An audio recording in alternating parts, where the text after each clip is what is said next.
j'avais la peau sèche, je mettais la lotion, mais la peau séchait vraiment, vraiment. Même si tu mets la lotion, la peau était vraiment sèche. Il fallait que je l'hydrate à tout moment. Mais avec mon fils, j'ai pas eu le problème de peau sèche. Voilà.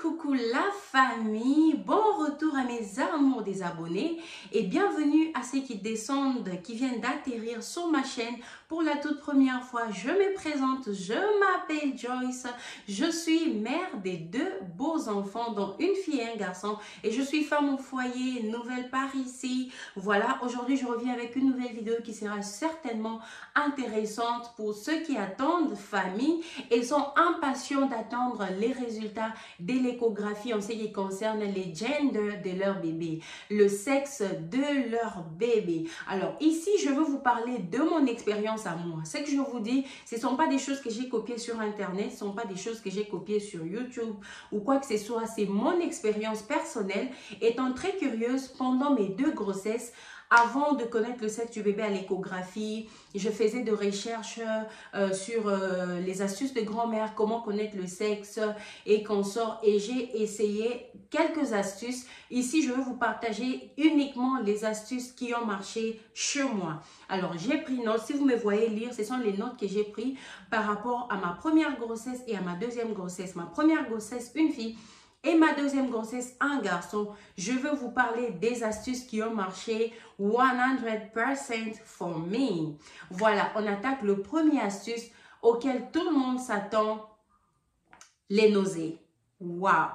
J'ai beaucoup souffert avec la grossesse de ma fille par rapport à la grossesse de mon garçon. Avec ma fille, dès la 2e semaine de la grossesse, en fait, j'ai appris que j'étais enceinte juste après 3 semaines de mariage. Donc, pendant la lune de miel, j'ai remarqué, j'ai constaté que j'avais de la fatigue, des nausées insupportables. Curieusement, j'ai commencé à vomir et on a essayé le test. Poup, j'étais enceinte 3 semaines après le mariage. Je bénis Dieu pour ça.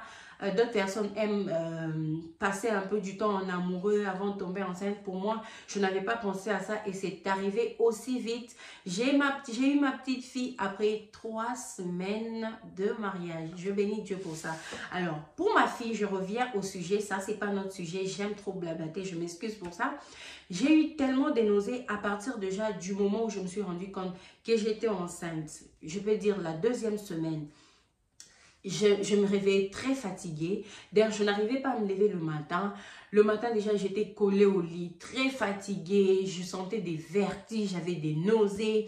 Je vomissais à tout moment et je ne mangeais presque plus parce qu'il suffisait que je mette seulement de la nourriture dans la bouche. Les 30 secondes qui vont suivre, je vais vite courir aux toilettes pour aller vomir. Alors, j'ai beaucoup souffert. Quand je vous dis que j'ai souffert, j'ai sérieusement souffert. J'étais malade tout le premier trimestre de ma première grossesse. Je ne mangeais plus, j'ai sensiblement maigri, j'ai vraiment maigri à cause des nausées. Je ne supportais pas de nausées. On est parti à l'hôpital, ils ont dit que pour moi c'était assez de trop. Est-ce que ce n'est pas parce que j'ai le problème d'estomac? On m'a fait l'examen d'estomac et tout, on m'a dit que j'avais de l'acide dans l'estomac. On m'a prescrit des médicaments pour atténuer les vomissements, mais rien n'avait marché. J'ai pris les médicaments contre l'estomac, j'ai pris des vitamines, j'ai pris des trucs pour remédier aux nausées. Rien n'a marché jusqu'à la fin du premier trimestre. Ça dosait. En fait, je jetais de la salive. Je ne pouvais pas avaler cette salive. Elle était tellement nauséabonde que je ne pouvais pas l'avaler. D'autres femmes qui avaient déjà des enfants avant moi me disaient, si tu veux ne plus jeter de la salive, il faut avaler, avaler, avaler jusqu'à ce que ça va partir. Mes amours, j'ai essayé, c'était juste impossible. ça ne faisait que couler. Il fallait que ça sorte. Donc, je me promenais avec des petites bouteilles dans le sac pour ne pas cracher en public. Je vais aller aux toilettes ou si j'ai la possibilité de sortir ma bouteille, jeter de la salive, je vais le faire. J'ai tellement souffert avec les vomissements, les nausées et les crachats. Juste après le premier trimestre, ça a dosé. Deuxième trimestre, c'est complètement parti. J'ai commencé à manger normalement. Je mangeais sucré, salé, tout ce qui s'est présenté jusqu'à l'accouchement. Alors là, c'était avec la grossesse de ma fille. Mais au premier trimestre, avec mon garçon, je n'ai pas eu des nausées. C'est vrai, j'avais de la fatigue, un peu de vertige, mais les nausées, j'en avais pas. Je te mangeais en désordre, je te mangeais l'hamburger, pizza, foufou, pondou, gaï, tout ce qui s'est présenté à moi, je mangeais. J'étais vraiment de bonne humeur, je mangeais, j'avais pas de nausées. J'avais de la fatigue, bien sûr, comme toute femme enceinte, mais pas des nausées. Donc, cette astuce-là qui dit que avec les filles, vous avez plus de nausées, au premier trimestre, et le garçon, moins de nausées, ça marchait chez moi. Donc, je ne suis pas médecin. Ce que je dis, ce n'est pas la parole d'évangile, mais je donne que mon témoignage pour ceux qui veulent deviner le sexe de leur bébé avant la date prévue de l'échographie. Voilà. Deuxième astuce, c'est la peau sèche. J'utilisais la même lotion pour ma fille comme pour mon garçon, mais avec ma fille, j'avais la peau sèche, j'avais les lèvres qui séchaient à tout moment, alors que c'était pendant le début de la grossesse de ma fille, c'était pendant les summers, l'été, j'avais la peau sèche, je mettais la lotion, mais la peau séchait vraiment, vraiment, même si tu mets la lotion, la peau était vraiment sèche, il fallait que je l'hydrate à tout moment. Mais avec mon fils, j'ai pas eu le problème de peau sèche. Voilà, deuxième astuce de grand-mère qui a marché chez moi. Troisième astuce, ça, j'ai eu beaucoup de témoignages de mes copines qui étaient enceintes et les personnes que je connais, le ventre pointu. Quand le ventre est vraiment pointu, c'est un garçon. Chez moi, c'était le cas avec la grossesse de mon garçon. Le ventre était vraiment pointu, tourné vers l'avant. Mais avec ma fille, c'était une sorte de boule comme ça. C'était vraiment boule de partout, gauche, droite, boule. Voilà. Mais avec mon fils, c'était un ventre pointu. Avec ma fille, ventre boule. Ça avait marché pour moi. J'avais fait de recherche sur ça. Astuce de grand-mère, ils ont dit garçon, ventre pointu, fille, ventre boule. Ça avait marché pour moi. Alors, quatrième astuce, la bonne humeur. Avec mon fils, j'étais Madame la joie. J'étais toujours de bonne humeur, la gaieté à tout moment. J'avais pas de soucis, j'avais pas de complaintes. Je mangeais, je sortais, je m'amusais. C'était tellement fun. J'avais ma fille et tout. Mais avec ma première grossesse qui était une fille, je vous dis que j'avais les nerfs tendus. J'étais vraiment tendue, j'étais mélancolique, je pleurais pour tout, j'avais de l'incompréhension. Je demande pardon vraiment à mon mari parce qu'il a beaucoup souffert avec la grossesse de ma fille. J'étais pas de bonne humeur. Je me plaignais de tout, je voyais le mal partout, je pleurais pour rien. Je peux rester seulement comme ça là, en train d'être sad pour rien. Je n'ai jamais compris ça. Quand je pense à ça, j'en rigole parce que c'était seulement bizarre. Je n'avais pas vraiment beaucoup de raisons à être triste, mais j'étais triste, j'étais mélancolique. Il suffisait qu'on me provoque un peu, c'était de l'incompréhension à tout moment. Mais avec mon garçon, je n'ai pas connu ça. Donc, le garçon, c'était la bonne humeur et la fille, c'était une attitude tellement mélancolique. Voilà. Astuce suivante, c'était le calendrier chinois.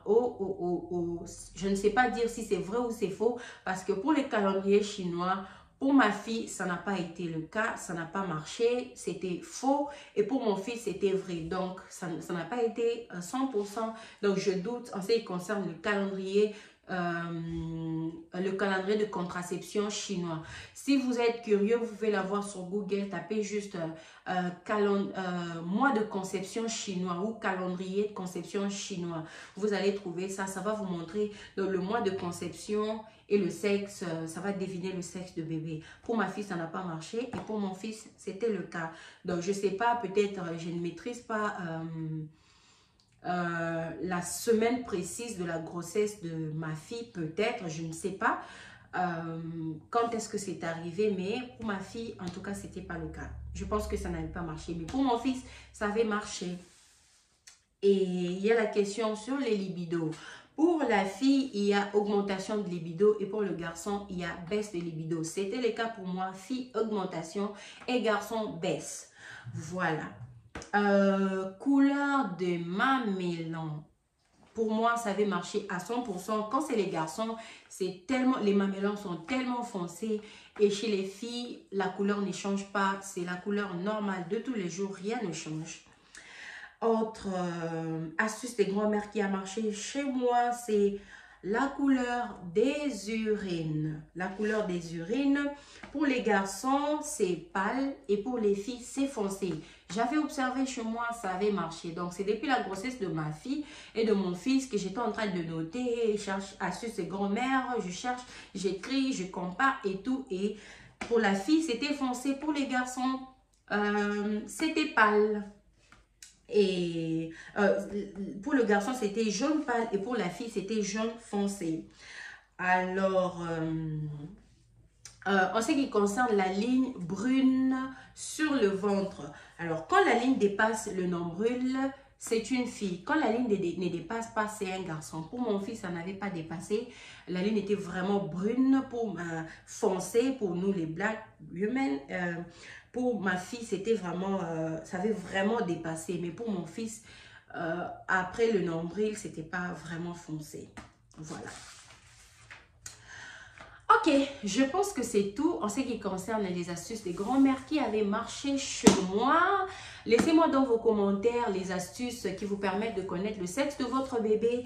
Bien évidemment, avant la date de l'échographie, moi, ce que je viens de vous partager, c'est ce qui avait marché chez moi. Je ne sais pas ce qui marche chez vous. Si vous avez déjà essayé ça, n'hésitez pas de me laisser vos commentaires à propos. Je serai très heureuse de lire vos expériences qui vous permettent de connaître le sexe du futur bébé avant l'accouchement ou avant l'échographie, je m'excuse.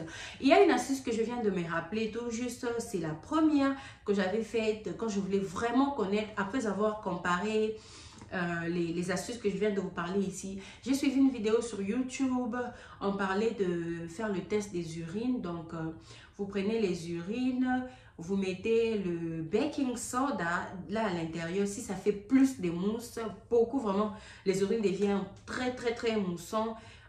C'est un garçon et quand ça fait pas vraiment des mousses, c'est une fille. J'avais fait ça, je n'avais pas fait ça avec ma fille, mais j'avais essayé avec mon fils, il y avait vraiment des mousses et quand on a vérifié l'échographie, c'était un garçon. Ça, je ne sais pas confirmer parce que je n'avais pas essayé avec ma fille. Voilà, c'est tout pour la vidéo d'aujourd'hui. J'espère qu'elle vous aura plu, j'espère qu'elle vous aura aidé. Vous qui voulez connaître le sexe du bébé bien avant l'échographie et vous êtes impatiente, je comprends mes mamans, moi aussi ça m'arrive, ça m'est arrivé avec mes 2 grossesses. Dès que je sais que je suis enceinte, je me pose 1001 questions sur le sexe parce que j'aime faire le shopping. Je dois déjà commencer avec le shopping. Quand je vois des petits trucs au store, je dois prendre. Et c'est tellement important pour moi de connaître le sexe avant le... C'est combien de semaines? J'ai oublié, avant 3 mois. J'ai oublié quand est-ce qu'on dit le sexe. Alors, moi, j'ai recouru aux astuces des grand-mères et les astuces que je viens de vous parler ici, c'est ce qui avait marché chez moi.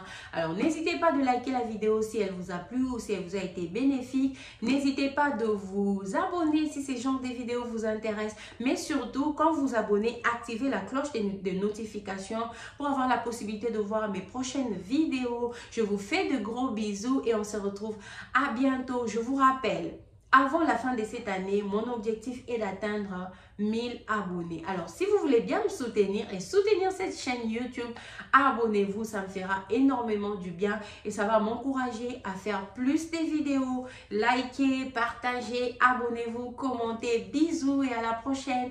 Bye bye!